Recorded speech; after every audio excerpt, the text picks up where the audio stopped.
The characters from the Warsaw Ghetto sing "We Will Rise" as they move through the fog, but now they're joined by the Israeli soldiers who realize that their fight is the same. The fight to protect the Jewish people is timeless. Putting aside the grotesque pairing of the genuinely heroic uprising in the Warsaw Ghetto with the soldiers committing a genocide, what we see is that this is something Ben Shapiro genuinely believes in. He's a man who has a real passion for at least some of what he talks about, and I think that might ultimately be his downfall. While he was willing to make cheesy YouTube videos for clicks or endorse politicians he has serious misgivings about, there are some lines he won't cross when it comes to some of his values. In this case, it means defending a country committing a genocide, which is tragic in its own right. But in the world of conservative media, not being able to sell out your supposed values makes you vulnerable. Going back to the New York Times article, it's hard to imagine Ben Shapiro pivoting to be on the friendly side of the increasingly extreme right-wing base the way he had 8 years ago. Mostly because he didn't really have to give anything up. He just had to pretend he liked Donald Trump. And Ben Shapiro was certainly tolerated and even celebrated because he was useful for attacking the left. But attacking the left while ignoring the far right only works when the far right isn't breathing down your neck in public awareness and pulling ahead in view counts. While I think Ben Shapiro's profile has been dragged down, I doubt he'll be completely finished forever. Careers in media can slump along if someone has a devoted enough base, and Shapiro still has some kind of audience keeping him afloat.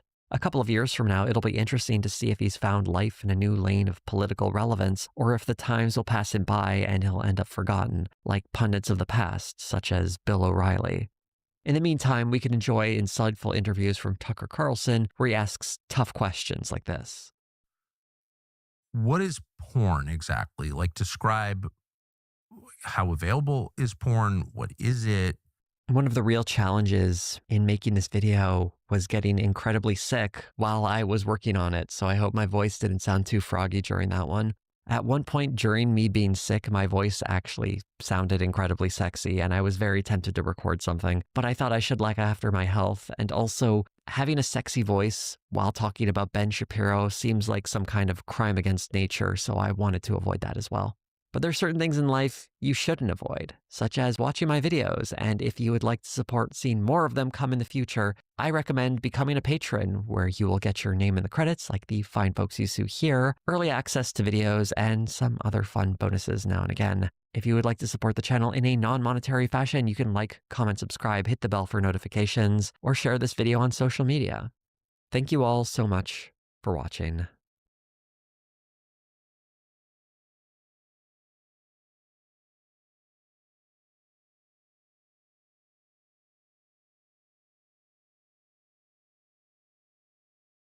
Hello and welcome to The Rest is Science. Merry Christmas. This is Field Notes, a show where we do some little exploring of objects, of ideas, of questions. I never felt more festive in my life than when you just said Merry Christmas then, Michael. That was jingling all the way. I'm slowly becoming Santa Claus, if you can't tell.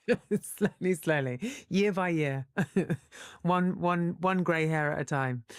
Yeah, this is the show where every week we're going to bring in something. We're going to chat about it. So it's sort of like The Rest is Science's very own version of show and tell. That's what we bring you once a week, every Thursday. Yeah, that's right. We're sort of building up a nice little library of curiosities, both mental and physical. So to add to those curiosities, we would also like your questions, your theories, your thought experiments, whatever you want to send us, really. You can send them in to our email, therestiscience@goalhanger.com, and we'll dust off a shelf in our infinite library of curiosities, and we'll add you to it. Later in the episode, I am going to be showing off the object that I have brought. And today, my object is your body, Hannah. How dare you? And it's also you, the listener's body. It's all of our bodies. We're going to do some tactile stuff. But first, I want to start with questions from you all, the listeners out there. I want to begin with a question from Rowan because it's just so perfectly like festive. Because it is Christmas Day. This is coming out on Christmas Day, right? I mean, we're recording this a couple of days. I mean, it is Christmas Day. We're cheating. We're warping time. Is this show not live? You are listening to a future version of yourself, Michael. That's what you're doing. I wonder what I'll be like. Rowan asks, why do Christmas trees smell the way they do? Is there an evolutionary reason for producing those chemicals? Absolutely, there is, Rowan, and it's not to make you feel more festive. I should just say in advance of this, I decided finally last year to switch to an artificial tree. Are you an artificial tree or a? Yeah, I'm an artificial tree guy. I'm not against cutting down trees, but I feel bad personally. Like it's on my conscience. I know we've Mm, got a lot of trees. I know that they can be sustainably grown. I'm not anti live trees. there's a trillion of them, Michael. There's a lot. That's okay. There are more trees on Earth than there are stars in the Milky Way galaxy. There genuinely are. There's so many trees in London that technically it counts as a forest. Um, Really? that's absolutely true. Yeah. And that's not to Uh, say let's all go like cull the trees. But no. for me, the artificial tree, we get them with the lights already installed and like a Mm, whole remote, and you can choose different colors based on your mood, and they're much easier to put up, less mess, and you hmm. can customize them so much. Like we have one that's covered in fake snow. Do you? That's very 1980s of you. I think that if you're gonna go artificial, you should go really far artificial, like pink tinsel. We've got a gold tinsel tree, and that actually, we still haven't moved here, so we had to pick up this snow-covered one. Uh, the more fake, the better. So I really resisted getting a fake tree out because there's something about the smell of Christmas trees that just really sort of brings it home for me. Yeah. And actually, last year I did the calculations and the environmental impact essentially of having a plastic tree as opposed to cutting one down every year.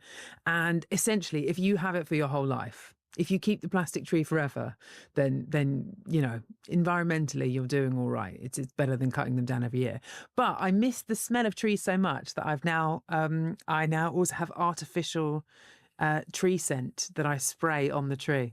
Wait, a spray that you put on the tree. Yeah, Is it yeah, built for that purpose? Like, is that why they sell it? it is. It's a tree spray. And it's good. I mean, it's very sickly. It's not nowhere near as good as the real thing, but it sort of Oh, like okay. scratches the little itch, because this particular smell that trees are producing, it's a terpene. It's a particular type of molecule that is released by plants. In particular, the one you get from Christmas trees is called pinene. And as warm and cozy and comforting as it feels to humans, it's basically the smell of fear, Michael. That's essentially what we're smelling.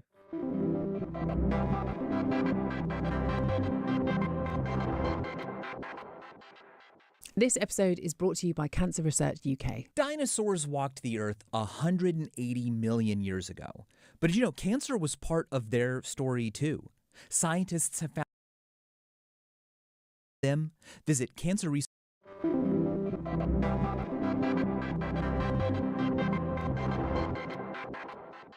It's the tree experiencing some analog of fear and releasing that smell. Some tree version of fear. That's what's all warm and cozy. Oh no. Why do they release it to communicate to other trees, or is it an accidental emission while they're being harmed or something? Well, I don't think it's accidental. I mean, I think it serves a very distinct purpose. So terpenes, they're this molecule is toxic, or at the very least, it's sort of very deeply unpleasant to lots of insects and fungi. So if you're a bark beetle or a pine tree, doesn't smell like Christmas. It smells like chemical warfare. It's sort Yeah. of you don't want to be anywhere near that. It's very, very nasty. The other thing that it does is it's a damage response. So if you snap a branch or you crush some needles, then the tree releases more of those chemicals. And there is an idea that actually trees are able to communicate with one another using these types of chemical. But essentially, what you're doing then is you're sort of smelling the tree screaming. Yeah. That's I was gonna say it's a wonderful festive smell, but it's the scream of a tree. the scream This of a tree. this reminds us of our discussion of AI and Mm. how if they become suitably advanced, like way beyond us, they might also love our screams and feel that they're festive. And on their Christmas, they'll torture us and they'll say, "Ooh, it just feels like Christmas," when you've got Michael in the corner going, "Oh, please no."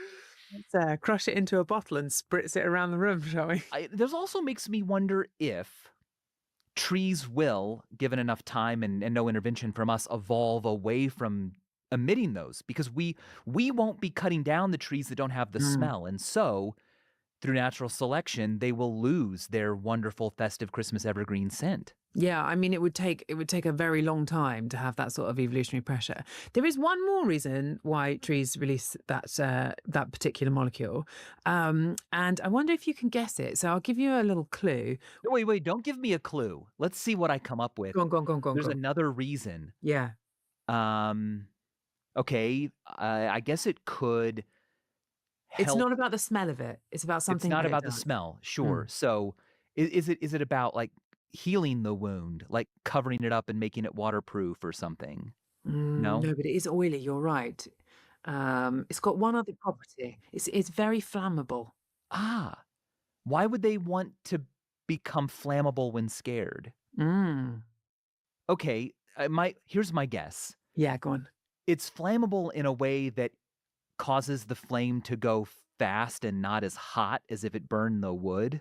Oh, interesting. So the Okay, the fire spreads and doesn't like destroy the tree more deeply. you're totally correct, because this is the thing, right? Why would you want a forest to be flammable? It feels really counterintuitive, but the thing is that actually, if you have a low level fire in a forest, one that is very quick and runs through, then it will just clear out like competition. All of the saplings are gone.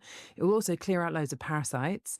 But then you've got these kind of these pine trees which have really got thick barks. They've got they're conifers, right? They're there to survive, and they can survive a low level fire and then essentially reclaim the land. So in evolutionary terms, being a little bit explodey is actually quite a good long term strategy.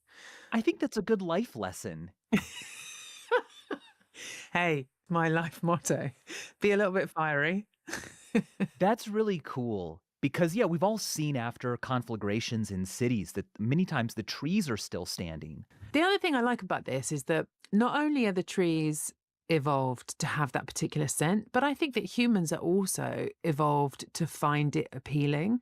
Because if you think about, hunter-gatherer humans, right, really ancient humans, the smell of pine, it means shelter, it means food, it means that you haven't got these biting insects around. And okay, maybe it's sort of gone on to mean something much more festive, but actually I think it does ignite something in us too, which is like this deep evolutionary need for our basic survival to be met, which you can do in a forest very easily. Yeah, it really is literally the smell of safety. Yeah. And screams. That's wonderful. Good, huh? Yeah. Yeah. Merry Christmas.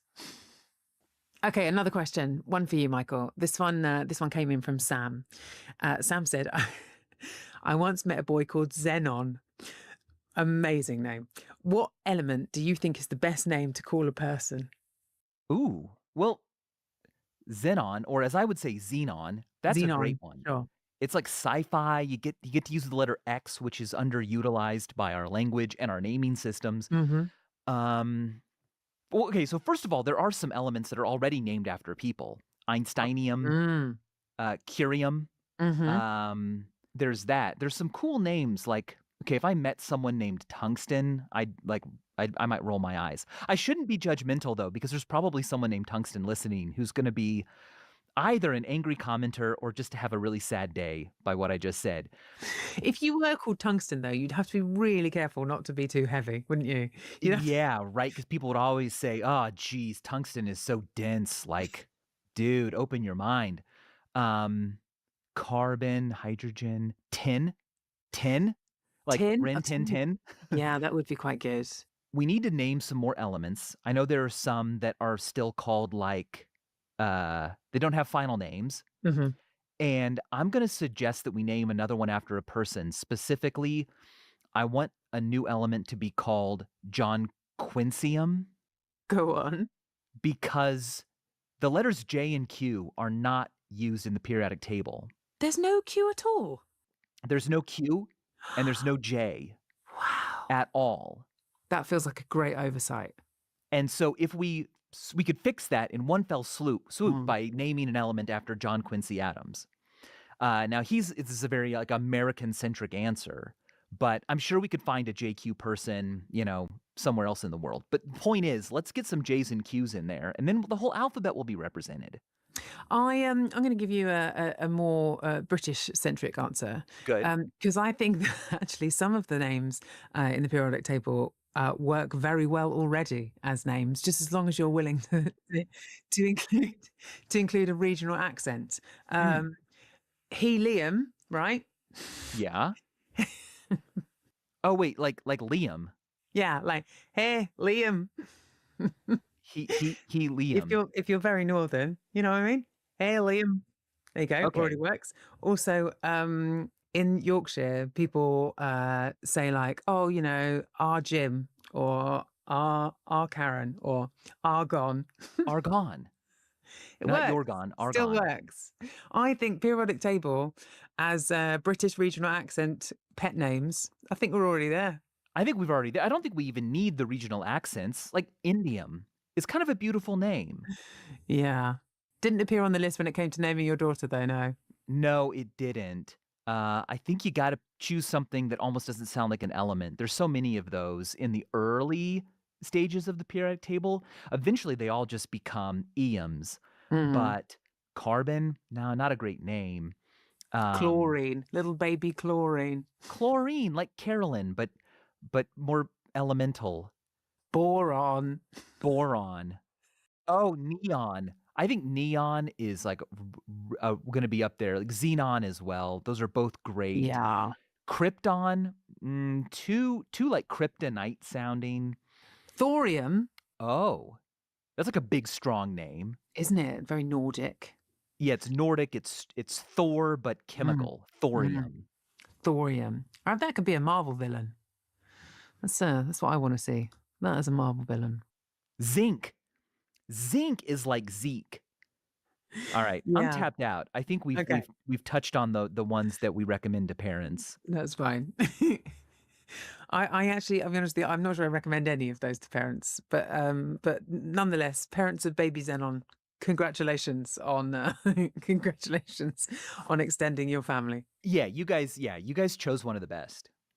Right. Well, I think what we've decided there is that our naming abilities expired after the birth of our own separate children. Yeah.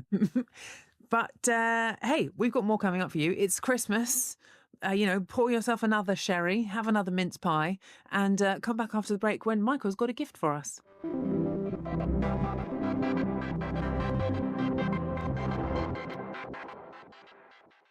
Welcome back. In the Christmas spirit, I'm feeling very generous, and I wanted to bestow upon everyone some tactile illusions. These should be good for those who are only listening. I think we've done a lot of visual stuff in some of these episodes, and so I wanted to do one where we can all follow along using our own bodies. So I think we should start with the tongue. Are you ready, Hannah? Absolutely. Can you twist your tongue upside down? Allow me to try.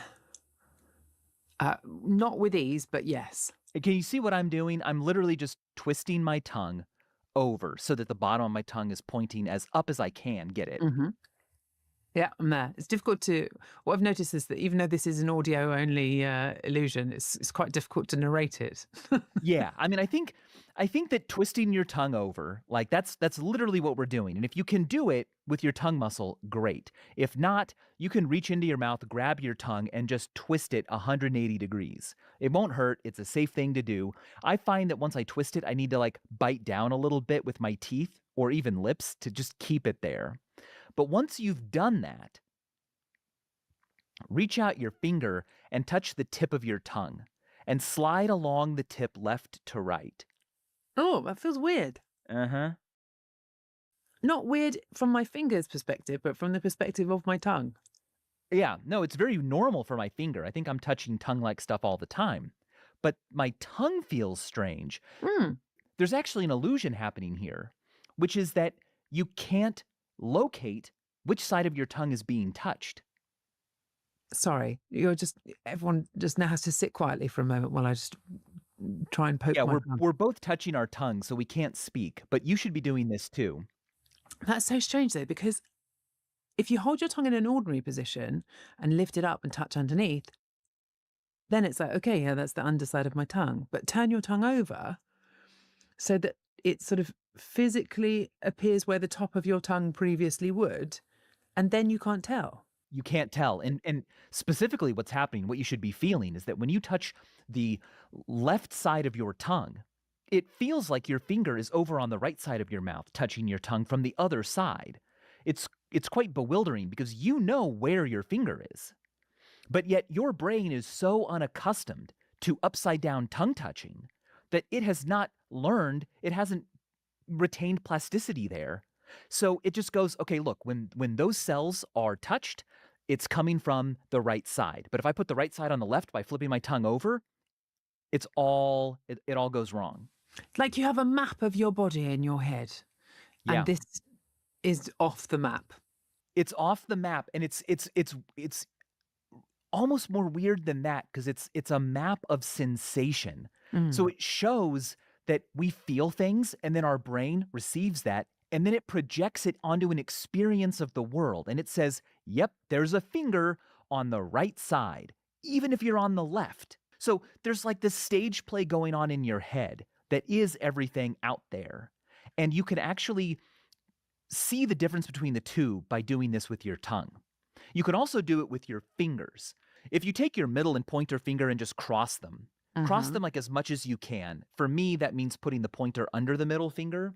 I've just crossed them as much as I can. Yeah, Right. Oh, I'm yeah. with you. Wow. Look at your finger flexibility. I mean, thanks so much. It's, Once you've done this, touch an object. A marble is great, but a pen, a pencil, anything that's kind of rounded, put it right in between where the fingers cross. So what you're touching with is actually what used to be the outside edges of both fingers, the edges that are away from the center of the fingers. But now you've put that in the middle and they're touching one object. okay, I'm going for a coin. Oh, you've got a coin might do it. Yeah, touch the curved side of the coin. And you might want to try crossing them less or more, but it should feel like there's actually two objects there. It works best if you don't look. Even closing your eyes, touching the edge of a table can do it.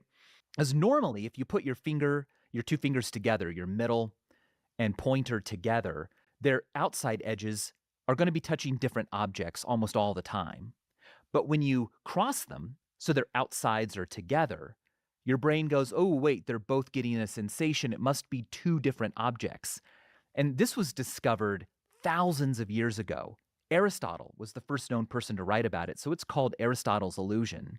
And it's very fun to cross your fingers and just touch things, different textures, different sized objects, and do it with your eyes closed and picture what you're feeling. It feels like two very separate things when it's really just one. This makes no sense. This makes no sense whatsoever. In Yeah. in terms of it's like that feeling when you're, I don't know, stepping off an escalator that isn't moving, and your brain is making this prediction about what it's supposed to happen, and then your actual experience doesn't match up with it. The one which I remember from being a child, I don't know whether you played this one in the playgrounds of Kansas, but is where you expose your forearm. What you do is you ask another person to expose their forearm, have their eyes closed, and then you start to just very, very gently tickle the sort of underside of their wrist, and then very, very slowly move your finger up towards the crook of their arm, the kind of joint of their elbow, and ask them to tell you to stop when they hit the middle, when they hit the crease in the middle of your elbow. And what happens is that almost every single time, people will tell you to stop when you're basically halfway up their forearm. So Yeah. still like a great distance away from the crook. They believe you're at the crook of your arm well before you get there. And I mean, this sounds like there's a similar thing going on here, right? Your brain has this map of your body that actually is more like a model. It's not the real, you're not sort of accessing really where things are, you're accessing where your brain thinks they are. And most of the time that map is correct, right? But just every now and then it sort of lets you down. But also I think what this one does is it demonstrates that this map in your brain is not this like distances are not accurately represented. You have way more nerve endings in certain parts of your body than others. And your sort of skin sensitivity drops off as you go upwards in your arm. Oh. And so your mental map is warped. It's a bit like a sort of London tube map in a way. Very good for navigation, but terrible for accuracy. And you can find these little flaws in it. I did this to myself with my eyes closed. I just wanted to add that I think instead of doing little short strokes as you go up from the wrist to the elbow, just a smooth pursuit, a smooth run. I did find myself going, oh, I must be there now, but I wasn't. I think, yeah, if you do it to someone else, it's probably a lot better. They'll get really confused. These are great little slumber party tricks. Mm. So yeah, the elevator comparison is really good because it's a moment where there's friction between our mental map of reality and reality as it's coming towards us. And it's a great reminder that they are different. Yeah, they absolutely are. People describe it as the Bayesian brain. Oh yeah, we're just kind of predicting as best we can. We aren't made of perfect sensors. Exactly.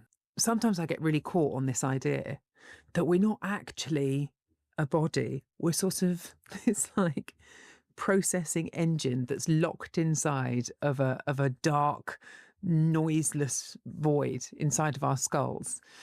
And then we're just receiving these inputs, these sort of sensors that we have around our body. We're receiving these inputs and making guesses about the world around us and our own physical body based on that information. And yeah, the guesses that we're making are the best predictions that we can with the available information. Yeah. Yeah, I know. It is really trippy, especially at night, to just close your eyes in the dark and think about how much darker it is in your head. That everything you're hearing is all just your brain putting that show on for you. And optical illusions show us that we are little Bayesian engines. But tactile illusions like the 3 we've done today don't get as much attention because they're not as easy to publish in a book. Mm. And yet they are, for that reason, I think, all the more surprising. What was the explanation from Aristotle? Like, what did the ancient Greeks think was going on? Oh, I don't know. I don't know what Aristotle said about it. I don't think that he proposed like an important solution. I think it was just more of a curiosity he'd noticed when trying to investigate the priority of the senses and the difference between logic and perception. To this day, we still can use it a lot to understand how people's nerves are working in their hands, and different conditions can cause the illusion to appear in different ways. That's reminded me, actually.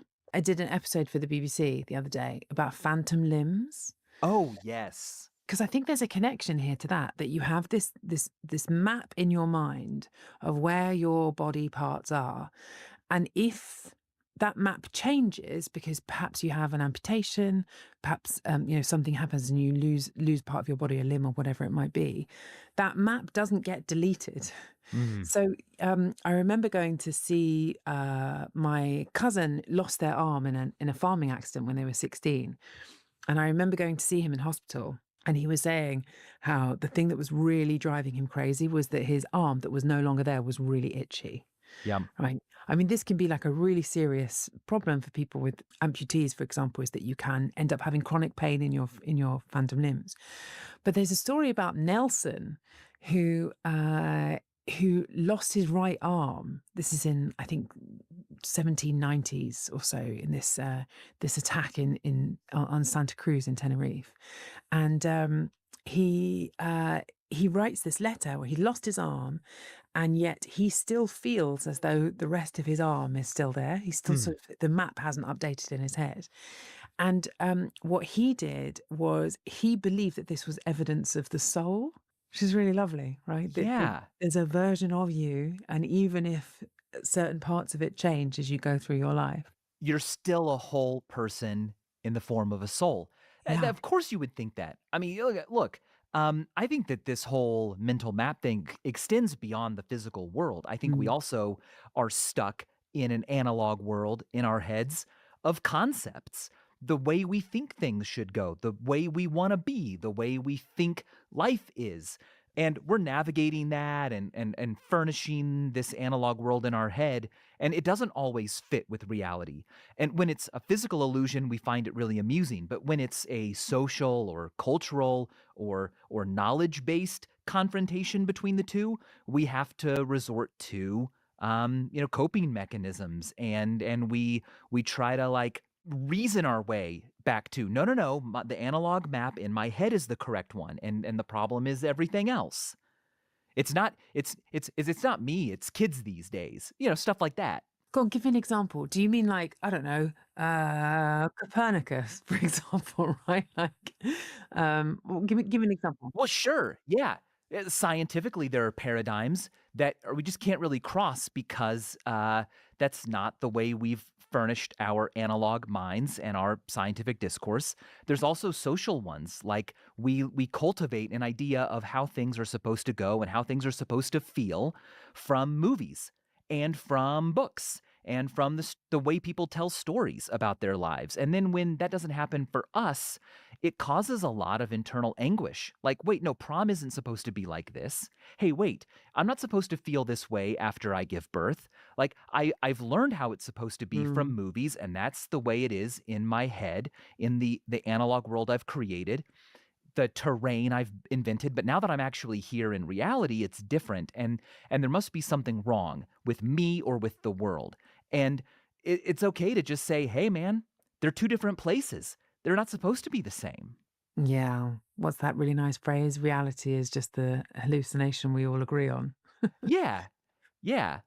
The other thing about that, though, I mean, I guess the way that the body gets around it is that the body is able to adapt, or at least the brain is anyway. I mean, we have plasticity in our brains that is, extremely high when you're younger and decreases with age, but is always there all the way through your life, that you can learn new things, learn new maps.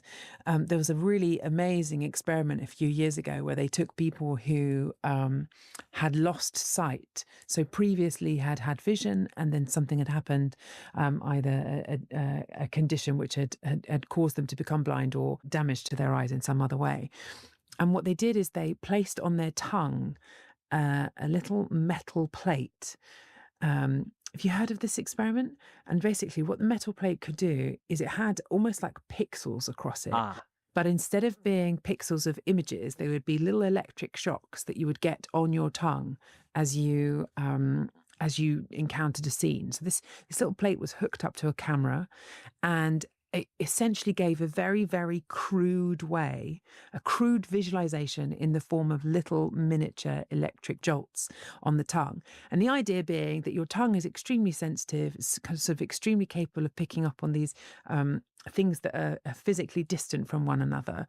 You've got a lot of nerve endings on your tongue.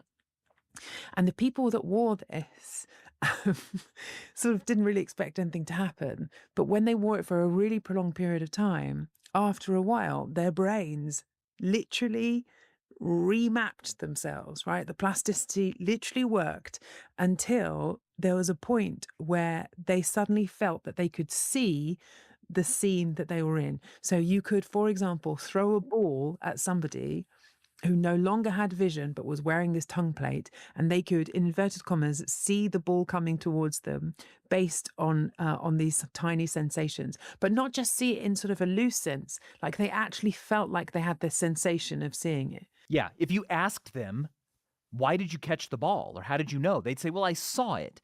Oh, and then they would probably correct themselves and say, well, I guess I tasted it.